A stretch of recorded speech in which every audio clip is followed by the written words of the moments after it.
الحمد لله كفى والصلاة والسلام على من اصطفى أما بعد. قال الله تعالى في القرآن المجيد والفرقان الحميد: أعوذ بالله من الشيطان الرجيم. بسم الله الرحمن الرحيم. يا أيها الذين آمنوا قوا أنفسكم وأهليكم نارا وقودها الناس والحجارة. صدق اللہ العظیم. محترم سامعین، بچے مستقبل میں قوم کے معمار ہوتے ہیں. اگر انہیں صحیح تربیت دی جائے تو اس کا مطلب ہے کہ ایک اچھے اور مضبوط معاشرے کے لیے ایک صحیح بنیاد ڈال دی گئی. بچوں کی اچھی تربیت سے ایک مثالی معاشرہ اور قوم وجود میں آتی ہے، اس لیے کہ ایک اچھا پودا ہی مستقبل میں تناور درخت بن سکتا ہے.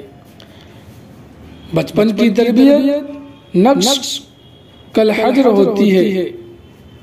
بچپن ہی میں اگر بچہ کی صحیح دینی و اخلاقی تربیت اور اصلاح کی جائے تو بلوغت کے بعد بھی وہ ان پر عمل پیرا رہے گا. اس کے برخلاف اگر درست طریقہ سے اس کی تربیت نہ کی گئی تو بلوغت کے بعد اس سے بھلائی کی زیادہ توقع نہیں کی جا سکتی. نیز بلوغت کے بعد وہ جن برے اخلاق و اعمال کا مرتکب ہوگا اس کے ذمہ دار اور قصوروار والدین ہی ہوں گے، جنہوں نے ابتدا سے ہی اس کی صحیح رہنمائی نہیں کی. نیز اولاد کی اچھی اور دینی تربیت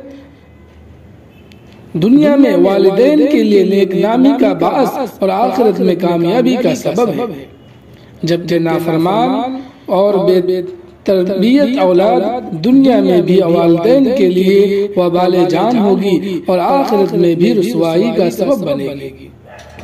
لفظ تربیت ایک وسیع مفہوم رکھنے والا لفظ ہے. اس لفظ کے تحت افراد کی تربیت، خاندان کی تربیت، معاشرہ اور سوسائٹی کی تربیت، پھر ان قسموں میں بہت سی ذیلی اقسام داخل ہیں. ان سب اقسام کی تربیت کا اصل مقصد اور غرض عمدہ، پاکیزہ، بااخلاق اور باکردار معاشرہ کا قیام ہے. تربیت اولاد بھی انہی اقسام میں سے ایک اہم قسم اور شاخ ہے. آسان الفاظ میں تربیت کی تعریف یوں کی جا سکتی ہے کہ برے اخلاق و عادات اور غلط ماحول کو اچھے اخلاق و عادات اور ایک صالح پاکیزہ ماحول سے تبدیل کرنے کا نام تربیت ہے. تربیت دو قسم کی ہوتی ہے. نمبر 1 ظاہری تربیت، نمبر 2 باطنی تربیت. ظاہری اعتبار سے تربیت میں اولاد کی ظاہری وضاحت، لباس، کھانے پینے، نشست و برخاست، میل جول، اس کے دوست و احباب اور تعلقات و مشاغل کو نظر میں رکھنا، اس کے تعلیمی کیف کی جانکاری اور بلوغت کے بعد ان کے ذرائع معاش وغیرہ کی نگرانی وغیرہ امور شامل ہیں. یہ تمام امور اولاد کی ظاہری تربیت میں داخل ہے. اور باطنی تربیت سے مراد ان کے عقیدہ اور اخلاق کی اصلاح و درستگی ہے. اولاد کی ظاہری اور باطنی دونوں قسم کی تربیت والدین کے ذمہ فرض ہے. ماں باپ کے دل میں اپنی اولاد کے لیے بے حد رحمت و شفقت کا فطری جذبہ اور احساس پایا جاتا ہے. یہی بدری و مادری فطری جذبات و احساسات ہی ہیں جو بچوں کی دیکھ بھال، تربیت اور ان کی ضروریات کی کفالت پر انہیں ابھارتے ہیں. ماں باپ کے دل میں یہ جذبات راسخ ہوں اور ساتھ ساتھ اپنی دینی ذمہ داریوں کا بھی احساس ہو تو وہ اپنے فرائض اور ذمہ داریاں احسن طریقہ سے اخلاق کے ساتھ پوری کر سکتے ہیں. قرآن مجید اور احادیث نبویہ میں اولاد کی تربیت کے بارے میں واضح ارشادات موجود ہیں. اللہ تعالیٰ کا ارشاد ہے: قوا انفسکم واہلیکم نارا وقودها الناس والحجارہ. اپنے آپ کو اور اپنی اولاد کو اس آگ سے بچاؤ جس کا ایندھن انسان اور پتھر ہے. حضرت علی رضی اللہ عنہ نے اس آیت کی تفسیر و تشریح میں فرمایا کہ ان یعنی اپنی اولاد کو تعلیم دو اور ان کو ادب سکھاؤ۔ فقہا کرام نے لکھا ہے کہ ہر شخص پر فرض ہے کہ اپنے بیوی بچوں کو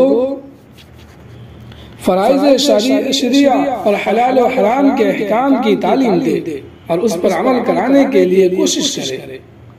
اولاد کی تربیت کی اہمیت کا اندازہ ان احادیث سے بھی ہوتا ہے۔ آپ صلی اللہ علیہ وسلم کا ارشاد ہے، کوئی باپ اپنی اولاد کو اس سے بہتر عطیہ نہیں دے سکتا کہ اس کو اچھے آداب سکھا دے، یعنی اچھی تربیت کرنا اور اچھے آداب سکھانا اولاد کے لیے سب سے بہترین عطیہ ہے۔ حضرت ابن عباس رضی اللہ عنہ سے روایت ہے، صحابہ کرام رضی اللہ عنہ نے عرض کیا، یا رسول اللہ، والدین کے حقوق تو ہم نے جان لیے، اولاد کے کیا حقوق ہیں؟ آپ صلی اللہ علیہ وسلم نے فرمایا، وہ یہ ہے کہ اس کا نام اچھا رکھے اور اس کی اچھی تربیت کرے۔ یہ بہت بڑا گناہ ہے کہ انسان جن کا ذمہ دار و رکھوالا ہے انہیں ضائع کر دے، ان کی تربیت نہ کرے۔ یہ بھی ضائع کرنا ہے کہ بچوں کو یوں ہی چھوڑ دینا کہ وہ بھٹکتے پھرے، صحیح راستہ سے ہٹ جائے، ان کے عقائد و اخلاق برباد ہو جائیں۔ نیز اسلام کی نظر میں ناواقفیت کوئی عذر نہیں ہے۔ بچوں کی تربیت کے سلسلہ میں جن امور کا جاننا ضروری ہے اس میں کوتاہی کرنا قیامت کی باز اس سے نہیں بچا سکتا۔ حضرت عبداللہ بن عمر رضی اللہ عنہ کا ارشاد ہے، اپنی اولاد کو ادب سکھاؤ، قیامت والے دن تم سے تمہاری اولاد کے بارے میں پوچھا جائے گا کہ تم نے اسے کیا ادب سکھایا اور کس علم کی تعلیم دی۔ بچہ نرم گیلی مٹی کی طرح ہوتا ہے، ہم اس سے جس طرح پیش آئیں گے اس کی شکل ویسی ہی بن جائے گی۔ بچہ اگر کوئی اچھا کام کرے تو اس کی حوصلہ افزائی کے لیے اس کی تعریف سے دریغ نہیں کرنا چاہیے اور اس پر اسے شاباش اور کوئی ایسا تحفہ وغیرہ دینا چاہیے جس سے بچہ خوش ہو جائے اور آئندہ بھی اچھے کام کا جذبہ اور شوق اس کے دل میں پیدا ہو جائے۔ بچوں کو کسی غلط کام پر بار بار اور مسلسل ٹوکنا ان کی طبیعت میں غلط چیز راسخ ہونے سے حفاظت کا سبب بنتا ہے، جس سے اگر غفلت نہ برتی گئی تو اس میں شک نہیں کہ بچوں اور بچیوں میں غلط افکار جڑ پکڑنے سے پہلے کامل طریقہ سے ان کی بیخ کنی ہوگی۔ بچے سے غلطی ہو جانا کوئی اچھمبے کی بات نہیں ہے، غلطی تو بڑوں سے بھی ہو جاتی ہے۔ ماحول کا بچوں پر اثر ہوتا ہے۔ ممکن ہے کہ غلط ماحول کی وجہ سے بچہ کوئی غلطی کر بیٹھے، تو اس صورتحال کو بھی مد نظر رکھنا چاہیے کہ بچے سے غلطی کس سبب سے ہوئی، اسی اعتبار سے اسے سمجھایا اور تنبیہ کی جائے۔ تربیت میں میانہ روی اور اعتدال کا راستہ اختیار کرنا چاہیے۔ مربی کو اس بات سے باخبر ہونا چاہیے کہ اس وقت بچہ کے لیے نصیحت کارگر ہے یا سزا۔ تو جہاں جس قدر سختی اور نرمی کی ضرورت ہو اسی قدر کی جائے۔ بہت زیادہ سختی اور بہت زیادہ نرمی بھی بعض اوقات بگاڑ کا سبب بنتی ہے۔ جہاں تلوار چلانی ہو وہاں سخاوت اتنی ہی نقصان دہ ہے جتنا کہ سخاوت کے موقع پر تلوار چلانا۔ تربیت میں تدریجی انداز اختیار کرنا چاہیے۔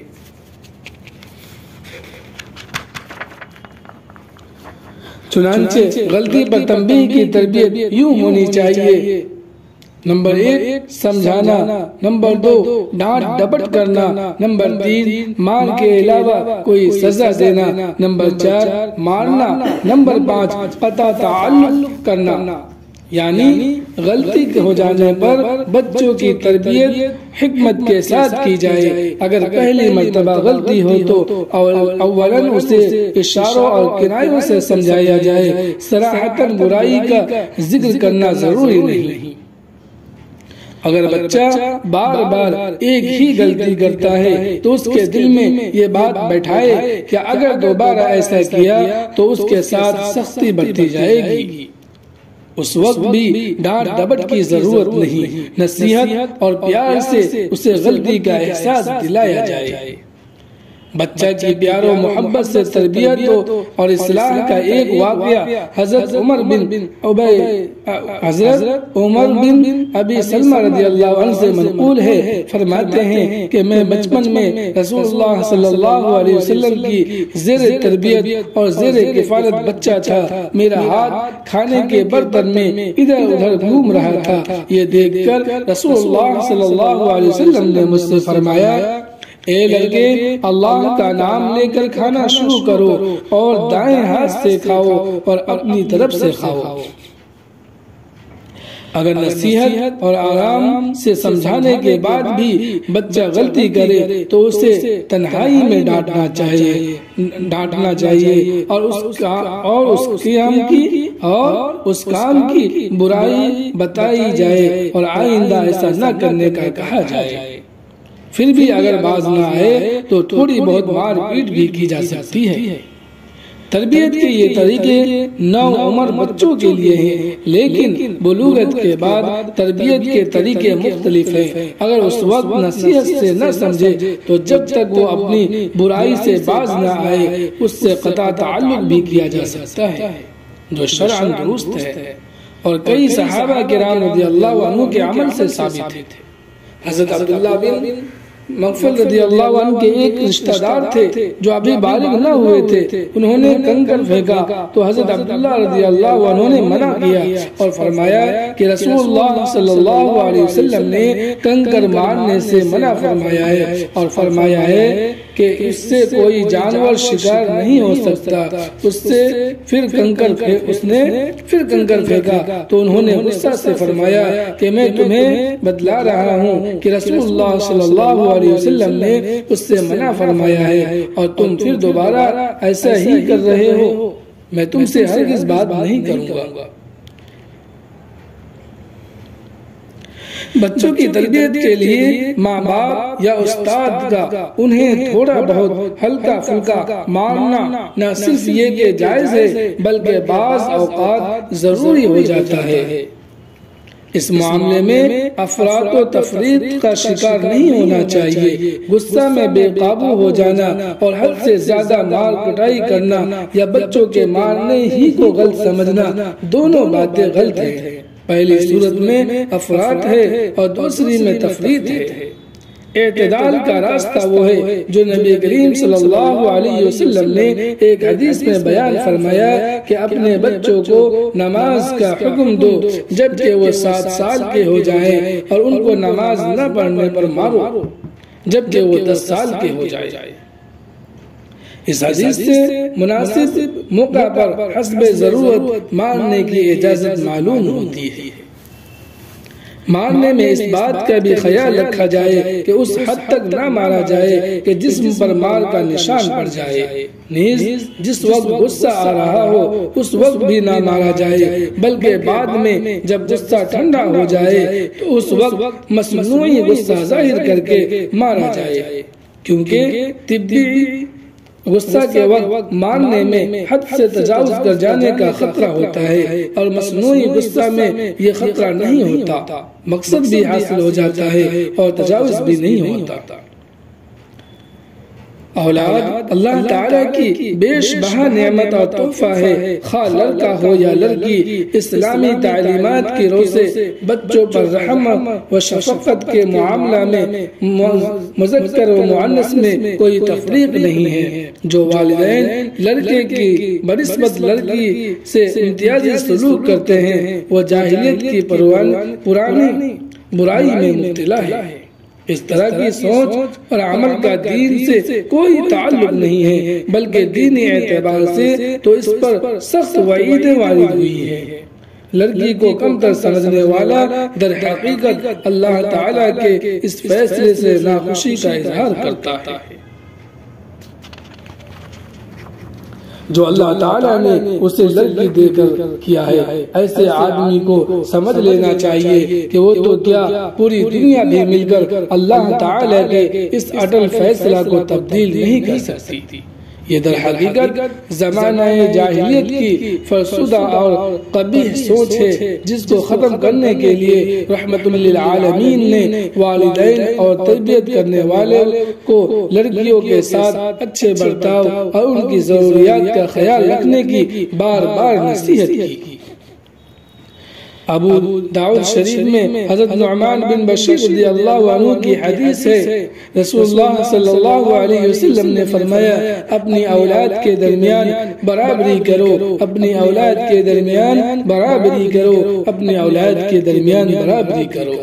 مطلب یہ ہے کہ ظاہری تقسیم کے اعتبار سے سب بچوں میں برابری کرنی چاہیے، کیونکہ اگر برابری نہ ہو تو بچوں کی دلچسپی ہوتی ہے۔ ہاں، فطری طور پر کسی بچے سے دلی طور پر زیادہ محبت ہو تو اس پر کوئی پکڑ نہیں، بشرطے کہ ظاہری طور پر برابری رکھے۔ حدیث میں 3 بار مقرر برابری کی تاکید کی ہے، جو اس کے واجب ہونے پر دلالت کرتی ہے، یعنی اولاد کے درمیان برابری کرنا واجب ہے اور برابری نہ کرنا ظلم شمار ہوگا، اور اس کا خیال رکھنا اولاد میں احساس کمتری اور باغیانہ سوچ کو جنم دیتا ہے، جس کے بعد میں بہت بھیانک نتائج سامنے آتے ہیں۔ اللہ تعالی تمام مسلمان والدین کو اپنی اولاد سے متعلق ذمہ داریاں احسن طریقہ سے نبھانے کی توفیق عطا فرمائے، آمین۔ وآخر دعوانا الحمدللہ رب العالمین۔